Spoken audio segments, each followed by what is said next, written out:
জানিস, যখনই চোখ বন্ধ করি না, এই চোখে তোর এই বেইমানিগুলো ভেসে বেড়ায় আমার চোখের সামনে।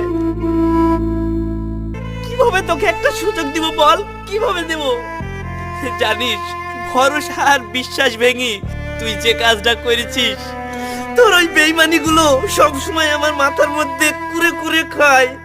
সময় সময় মন বলছে এই মাথার মধ্যে থেকে মগজটাকে ছিঁড়ে ফেলে দিই। রাশিদ, এইভাবে আর বলো না, আমি আর সহ্য করতে পারছি না। আচ্ছা, তুমি আমার মুখে হাত দিয়ে বলো তো যে তুমি আমাকে ভালোবাসো না? অবশ্যই ভালোবাসি, যতদিন বেঁচে থাকবো ততদিন আমি ভালোবেসেই যাব। কিন্তু আমি ভালোবেসেছিলাম সেই সায়নীকে, যে সায়নী এখন তোর মধ্যে নাই। জানিস, তোকে দেখে আমার এতটা ঘৃণা করছে, তোকে মনে বলছে করে গলার টিপে মেরে ফেলি। আবার তোকে আমি এতটাই ভালোবাসি যে তোর গায়ে একটা